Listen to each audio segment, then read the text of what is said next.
Welcome to the podcast. This podcast is entitled Needed Changes to Our Economic System. So we're going to go over like banks and interest and companies or corporations.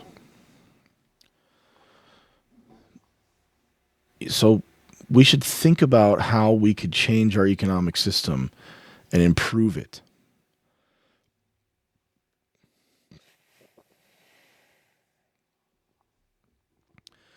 Because we need to think who benefits from it right now.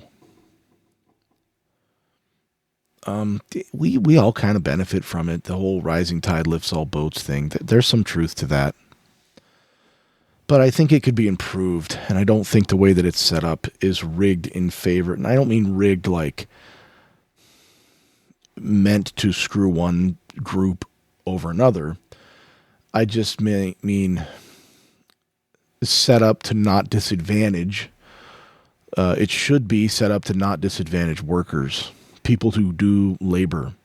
Because right now I think it's set up to advantage rich people, people that already have money. That's my basic claim. So think about paying interest to banks. We just look at a bank and we think, well, it makes sense. They have money. They loan it out. And part of their business is to make interest on the loan. But where do they get the money?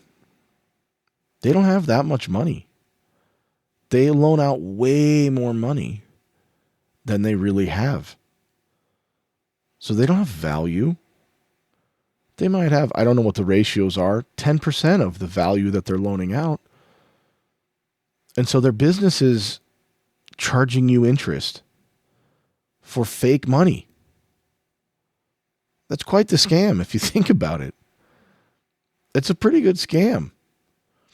I can fake everybody out and act like I have a ton of money when I don't really have a ton of money, and then charge people to give me that money back and extra money. That's quite the scam. And I mean, imagine if they were loaning out money that they had 100% of what they loaned you came out of their bank account. You couldn't loan out as much money. That's true. But also think what the workers are paying. We pay kind of high interest because we don't have the money. But they don't have the money. So what are we paying them for?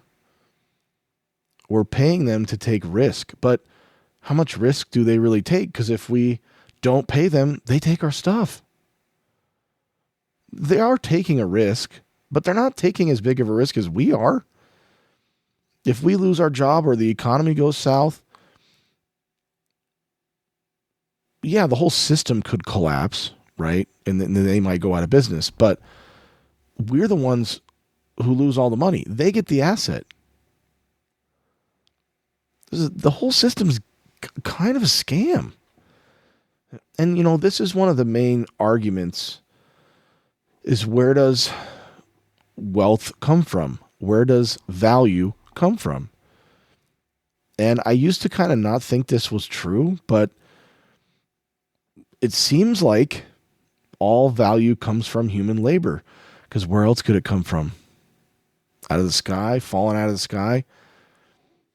Even if it was falling out of the sky, someone would have to go pick it up and do something with it. So the real value comes from human labor. And how much labor, and labor doesn't have to be breaking rocks with a sledgehammer. It can be mental labor. It can be hustling, moving things around. It can be setting up deals. It can be sales. There's lots of things that it can be. But running a scam isn't labor. And as far as businesses are resemble running a scam, then they're not real labor and they shouldn't be able to make money off of that. So think ultimately why we have interest rates. Because all the money comes from the Fed. and they raise or lower the interest rates for different reasons, usually to try to monitor the money supply and, stimulate or slow down the economy, whatever. But imagine if you had 1% interest rates all the time. And I'm not an economist. I'm sure people would say, well, that wouldn't be a good thing because the economy would get overheated. Okay. But just imagine that was the case. And to get a home loan, you didn't take out a home loan for $100,000 and then over 30 years pay $300,000 because you're paying, or whatever it would be, $250, but you pay more than the principal and interest over time. That's pretty crazy. I don't think that's how it should be. I don't know. I should have figured it out. If you're doing 1% interest, I'm pretty sure it's not going to be double or 2.5 times what you took out in the loan. And I think people should be able to make pretty good money making just small amounts of interest, not these large amounts of interest over time like they do. There's got to be a way to fix that. Because think how much of our lives we spend paying interest. And people will say, well, save up your money. And haven't you seen It's a Wonderful Life? The Mr. Potters of the world would be the only ones who had anything if that was the case. So the solution isn't that we should all work harder and stop being lazy and stop taking out loans. No, the solution is make the loans cheaper for regular people. That's what should be happening. So we're all basically working, a good portion of our lives, a third of our lives, paying interest on houses. Maybe not a third, but a lot. And think how much better off the economy would be, or just regular people would be better off. We're always talking about the GDP as if that means the higher the GDP is, the better off we all are. That's not necessarily true. I used to think it was, and the old school Republican Party worshipped at the altar of GDP. But GDP could just represent rich people's money growing. It doesn't always translate into better living standards for the rest of us. That's where the goal should be, is how are regular people doing? Well, it sucks for them, but we're getting richer. Great. That's not the barometer. That's not the barometer we should be using. So think if mortgages were 1%, credit cards were 1%, business loans, small business loans were 1%, or maybe even big business loans. I don't know. Because where's all that interest going? It's going into banks. It's going back to the Federal Reserve to get sucked out of the money supply. And it's going into the pockets of shareholders. I don't like paying interest for that. I don't like being a servant to fat cats because we have a dumb economic system, right? The word for this is usury. Okay. It used to be illegal. And people realized, hey, well, when you need big gobs of money real quick, if you have a banker who's doing usury, he can hand you a bunch of money real quick because it's like fake money. He doesn't really have all that money, but he can loan it out because as long as you keep paying him back in little amounts, then it's as if he has it. And you might say, well, how would banks make their money if we don't let them charge interest, if they're only allowed to charge 1% interest? Well, they just wouldn't make as much money. They wouldn't be getting really rich. They probably wouldn't sell a lot of stocks. But think if a bank had $100 billion in it, or $1 trillion, or $10 trillion, it could loan out a lot. So I did the math, or I had ChatGPT do the math. $1 trillion could finance 3.25 million $300,000 home loans, which is so aggravating that $300,000 now is the average mortgage in the United States. What an outrage. Yeah, and have wages gone up enough? The argument with inflation always is, well, wages will match. Have they? No. And so what's happening is these higher interest rates, especially on like credit cards and car loans and the payday loans, that should be illegal. Oh my gosh. Those are like loan sharks. They're charging like 50% interest, 30%. It's insane what they're doing. They're screwing these desperate people. It's so outrageous. Have you ever go look into that business? It should be illegal. And so you wouldn't have fat cats buying stock in banks, getting rich. You could have like a mom and pop bank. And maybe it wouldn't be a mom and pop bank. It could be a huge bank. And most of the money would be out amongst the members or the people taking out the loans. And so much of that money would be put back into the system that they'd be okay. The best way you could do this, like North Dakota has a state bank. It's the only state in the union that has a state bank. They can all do it.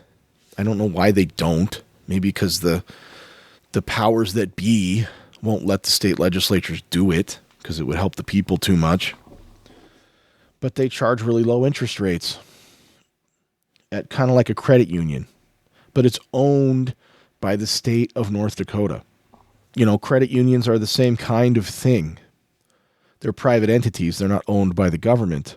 But they're set up as an alternative to a bank where the point of it isn't to make a profit for shareholders or even the owner, because all the people who own it are the people who have accounts there, the people who have loans there.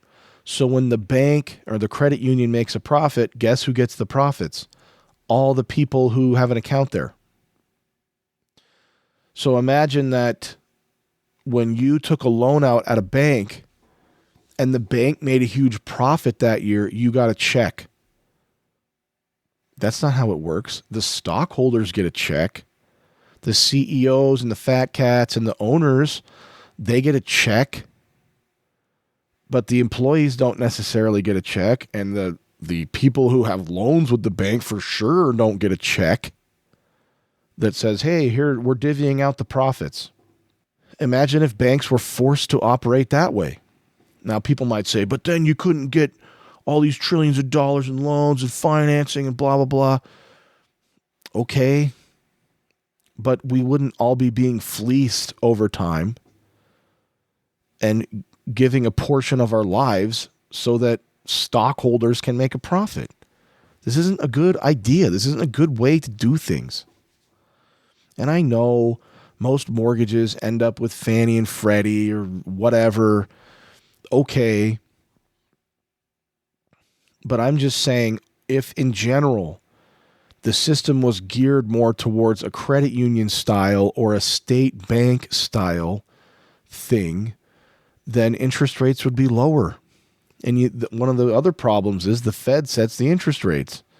So interest rates can't be lower than what the Fed sets it at.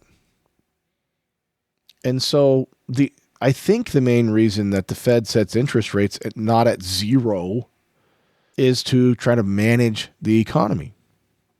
So, and I'm sure an economist could tell me, well, actually, okay, and maybe I'm wrong. But this system that's just based on debt, kind of like, look at a $50 bill. It's losing value all the time. How is that a good system? I have a couple $50 bills sitting in a drawer, and every time I see them, I think, yeah, that's worth less today. It's worth less than it was a year ago. How is that a good system? When they'll say, but we have all these levers and we can manage the economy, and yeah, is that working out for regular people though? It's not.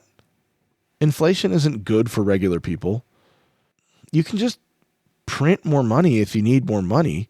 You don't need the interest rate thing. I don't know. The more I look into it, the more it seems like it's shady. Just picture a world where it was 1% interest on everything. If there was a way to arrange that, wouldn't that be better? And all the economists will say, but it can't work and you don't understand. All right, but what if it was that way? It'd be better for consumers, right? It'd be better for businesses. But the economy would overheat and all right, but what if that didn't happen? Because I bet that wouldn't happen. So many things, they just lie to us so that it's better for them, so they can keep the system the way they want it to be. Let's think about corporations for a minute. Think if we change the laws around corporations. And think what a corporation is. It's a legal protection created so that somebody who does a certain business can have other people work for him so he can do less work and profit off of their labor. Because he can't do all the work, or maybe he doesn't want to do all the work, the kind of work that they do. So he goes and hires people who need a job to do the labor for him, and then he goes and does something else. Maybe it has to do with the business, and then he scrapes some value off the top of their labor. And that's always the goal of the business owners, is to sell the business, to work less, to have a business big enough where they don't have to do all the grunt work. And the people say they do so much work at the beginning. They're such heroes. I worked hard to create all these jobs. All right, that is true. But how hard do you work now? Well, I created the business. Okay, but do you work now or do your employees do all the work? Who works hard now? And the answer always is, well, if they don't like it, they can go somewhere else. But who does all the work now? They do, right? And so how come you can profit off of other people doing work when you don't have to do any anymore? Because you set up a scam. Right? I'm not saying every business is a complete scam like a pyramid scheme or a Ponzi scheme. I'm saying there's a scam aspect to it. It shouldn't be the case where you do less work and make more money. That doesn't seem like it should be that way. Effectively, they're saying if they don't like it, they can start their own business, start their own scam. And this really, I think, applies when it's huge businesses. Like Jeff Bezos. And people say, but he doesn't make a salary. He just owns all that stock. Okay. But how did he get all that stock? A lot of it he sold, the company sold over time, and people contributed money to the business. Now, that money could have gone into the business, and a lot of it did. But a lot of it just stayed in stocks, too. And now he just sits on those. And why is that stock worth money? Because the entity does business. And who does the business? Not Jeff Bezos anymore. He's sitting there with his Rob the Cradle girlfriend on his $500 million yacht where he has employees who live on the yacht. They don't live anywhere except on his yacht. Like servants who live at like a medieval manor or a 18th century manor. So there was money coming in through those stocks to the company. And instead of investing that money in the company, instead of divvying out the profits to the employees, instead of lowering prices, all of these things that could have made the company better, a lot of that money just sits with him. Same thing with Bill Gates, same thing with Elon. And so that is real money that's sitting there, that's theirs. And so I know it didn't come straight from the employees, but in a way, a lot of it did, because that money could have gone into the company to raise wages, to lower prices, to be given as bonuses, to pay off debts, to improve the company. So what if companies were forced to operate more like credit unions or like Winco? It's a grocery store where the employees are part owners. I don't know how. I've tried to find out, but it's a private company, so we don't know all their accounting and everything. But it's not a publicly traded company like Costco. Like Costco pays their employees well, but as far as I know, they don't profit share with their employees. They don't get stock. They just pay their employees well. So a corporation, it's kind of this, hey guys, I started this thing and I have all these guys working for me and I make money every year off of these guys working. Hey, you want in on this? Yeah, I'll sell you ownership in the company. And then we can all benefit off of them working. Sweet. Then I don't have to do any work. Yeah, it's cool, huh? Do you see? How is that not the idea of a corporation? It feels like it is. It seems like it is. So it's not, the plumber who has 2 employees and he goes out and does plumbing too. It's the fat cat employer who has 1,000 employees or 100 employees and just hires a manager and just sits around like doing nothing now. Because I worked really hard for 10 years or 5 years and so I deserve this. You don't deserve that. There's people working for you who are doing labor who are making you money. If they didn't work, you wouldn't have any money. Well, if I didn't take the risk, then they wouldn't have a job. Okay, how long ago did you take the risk? 10 years ago. Have you been paid back that money now? Yeah, many times over. So now you're doing no work and you're getting paid for it. That's messed up. Now, I'm not saying people shouldn't make more money than other people, because then no one's incentivized to do anything. I'm not saying business owners are all slackers and idiots. I'm just saying the system's messed up. The system shouldn't work like this. It shouldn't allow people to do nothing at some point and profit off of other people's labor. That's messed up. Just because it's legal, just because it has been that way, doesn't mean it should be that way. Think about all the people making money off of stocks who, yeah, they do labor, they trade stocks. Where's all the value from those stocks coming from? It's coming from people's labor. Whatever that labor is. And let's be real, if it's like production, it's coming from slave labor in China. Slave or near slave labor. That's messed up. The whole economy is based on that. If you think about all the cotton and stuff that went over to Europe before the Civil War from the South, and all those people buying all that cotton, it was coming from slaves. How many things at Walmart are like that? How many things that we buy that are made in China are made with slave labor? And we just kind of gloss over it. And look what happened. The people in the Midwest in our country who are making decent wages, the fat cats said, you know what, dude, we could make a killing if we just send all these factories over to China and pay them 10 cents on the dollar. And then, well, what will happen to all the people in the Midwest? Who cares about all those people in the Midwest? Screw them. We can make a killing off of sending these factories to China. All right, let's do it. That's what happened. They're scum. These people are scum, and they screwed us. But they're heroes because they started a business, and they figured out the best way to exploit workers to make a profit. So I think if we forced companies to be more like Winco and credit unions, and when a company makes a profit, you don't even have to have it employee owned, right?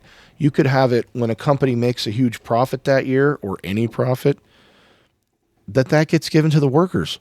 Why not? The excuse is now, well, they don't own the business. They just work at the business. Okay, so what? They produced all the wealth, but I own it. So they made the stuff that made you the profit. So they should benefit from the profit. I give them wages. What if those wages aren't fair? Well, the market sets wages. Yeah, but you guys are all competing to suppress wages. So how's that fair? That's not fair. Look, we agreed a long time ago that the market shouldn't set wages when we instituted a minimum wage. Markets aren't always fair. They are amoral. They're a system that provides a lot of wealth and they work really well for figuring out prices and incentivizing people to work, but they do a horrible job at thinking about workers and what's fair and what's good for society. They do a really bad job at that. So that's where logical and sane laws come in, to make things fair, because it's human beings working with human beings. And the human beings doing the work matter. They're not just machinery in a factory. Just think about that next time, that the profits of Microsoft, I don't know, we could go Google the profits. It's in the billions of dollars every year. What if that was all divvied up among the employees? And you could have, I don't know, 30% of the ownership of the company go to shareholders so they could still raise money. But not all of the ownership belong to the stock owners, and the employees get nothing. Right? What if they got all of it? They got all the profits that year. You know, you take some, you pay off the debts, blah, blah, blah. But over time, if those profits were reinvested in the company wouldn't have any more debts. And those employees would be doing great. And guess what? You could lower prices. That should be what's happening, is the prices go lower and lower and lower because you put the profits back into the company. Think if you started a company that was huge, and instead of the owner trying to get filthy rich and getting all greedy, the owner was just like, yeah, I make like $500,000 a year and everything else goes into the company. That's all I profit off of this thing. That's what it should be like. But then he couldn't be filthy rich. Yeah, you don't need to be richer than $500,000. I mean, let's be real. You don't need to own a $500 million yacht. But that's like telling somebody they don't need an AR-15. It's not really the same thing. The system shouldn't be rigged this way, to where so much of the wealth of this free economy ends up in the hands of so few people. I'm not saying we need redistribution. I'm not saying take all the property away from everybody and go Marxist. I'm saying this should be more fair. Just like it wasn't fair to throw people in prison for their debts, just like it's not fair to let people keep a patent for generations. And my great-great-grandpappy invented vulcanized rubber, and we're the only ones who can make vulcanized rubber. If you want cheap vulcanized rubber, too bad. No, we just said, look, you can have exclusive rights to it for 20 years, and then anybody can make it. That's all we're going to protect it for. Because why? But that's my private property. I put energy into it. Yeah, but society needs to benefit from it. Just like bankruptcy. But he took the money fair and square. He's a big boy. He should pay his debts back. But he can't pay his debts back. His business went sideways. He broke his leg. He can't pay you. Well, throw him in prison then. I don't know why the guy's a Southern guy, but no, sorry, you don't get your money back, rich guy. I'm sorry. You knew there was a chance you wouldn't get the money back when you loaned it. He can't pay you back. So, sorry. He filed bankruptcy. It's over. Go loan money to somebody else. They're not throwing him in jail. That's something stupid to throw people in jail for. So it's just because something was a certain way doesn't mean it has to continue to be a certain way, because it doesn't make sense. And I don't think it makes sense for somebody who happens to own a company, and I don't mean it just fell in their lap, right? But Jeff Bezos doesn't do 10,000 times the work that you do. He just doesn't. Now, I know, neither does LeBron James, but he has unique qualities and people want to give him a bunch of money. But nobody is working for LeBron James and he's scraping money off the top of their labor. That's not what's going on with him or a movie star. When we're talking a corporation, the owner of that corporation, he might have a special set of skills. He might have done something really awesome to create that or had good ideas or whatever. How much is that worth? Is that worth the labor of 10,000 employees? No, it's just not. I'm sorry. And so those people's labor should be fairly rewarded. And fairly isn't necessarily what the market says, because everyone who makes the market are competing against each other to lower wages. That's how it's really going. I know there's all these theories, and people love to act like, yeah, but it's just because you didn't work hard enough or you're lazy. Okay, for regular workers, they can't all differentiate themselves that much. And that doesn't mean they suck. It just means everyone can't be LeBron. Everyone can't be a lawyer. Some people just sell their labor, and that should be rewarded well in a fair country where we actually care about people. And look, their labor is actually valuable. How do you think that those companies are making so much money? Because their labor is valuable. Do you think the people in China who are making $1 an hour, do you think their labor is only worth $1 an hour actually? No. How many of the jeans that sell for $200 at Neiman Marcus or whatever they sell there, how many of them are made in China for peanuts? I think most of them. So are those guys marking it up 10,000% or whatever it is? Yeah, they are. That is criminal. That is not okay. They're not taking something that would cost $1 to make and then just charging like $3. No, they're jacking up the price as much as they can.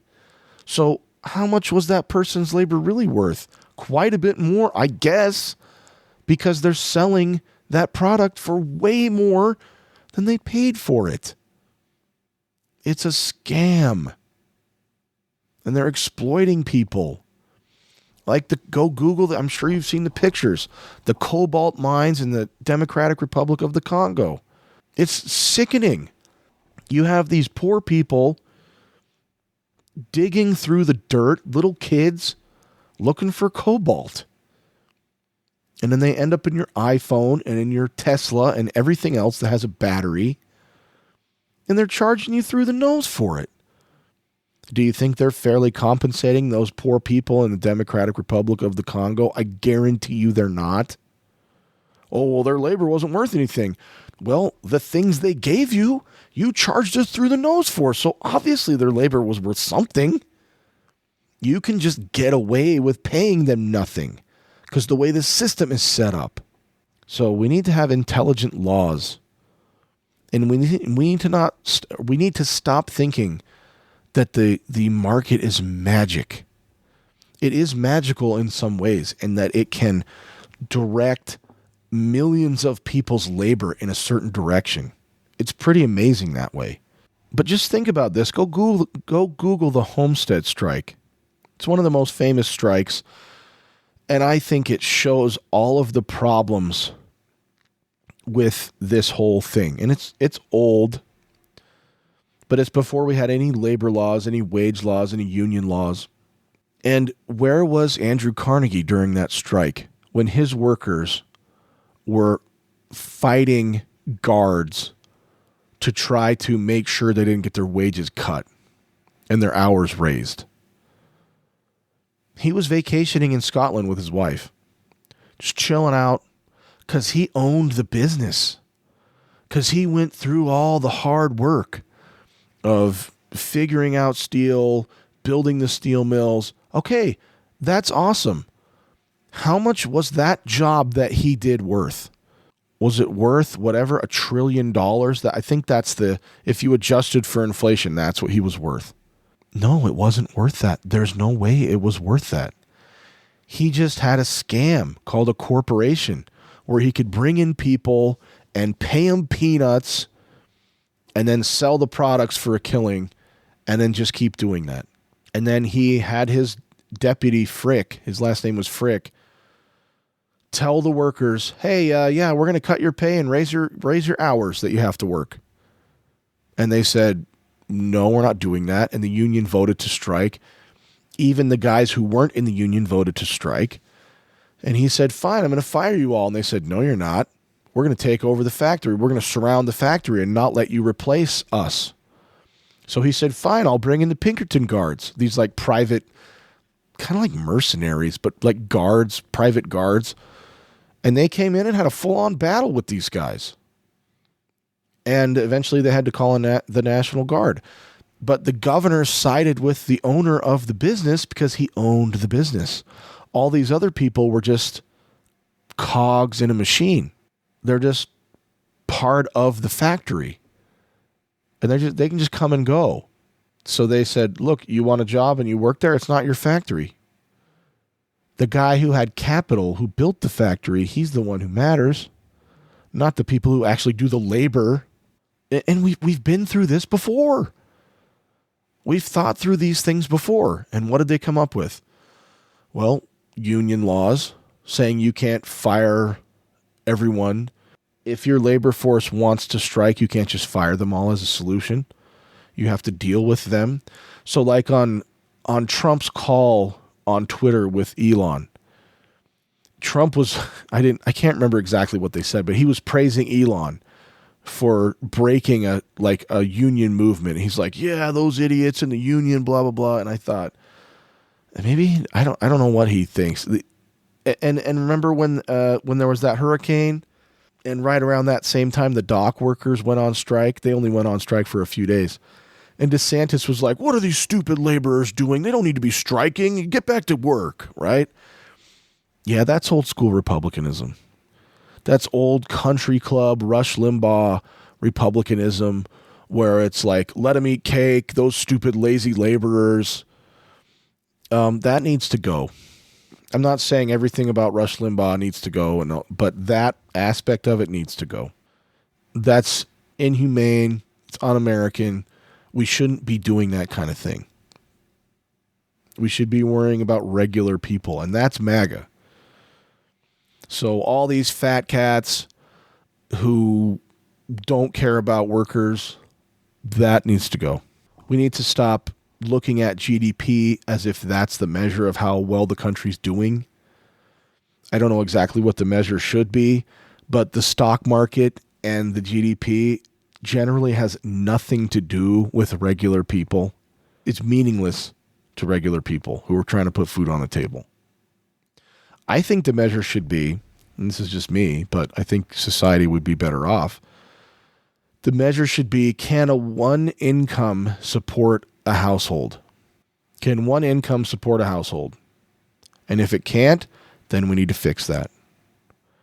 Both parents shouldn't have to work, and we should make sure wages are high enough until that's the case.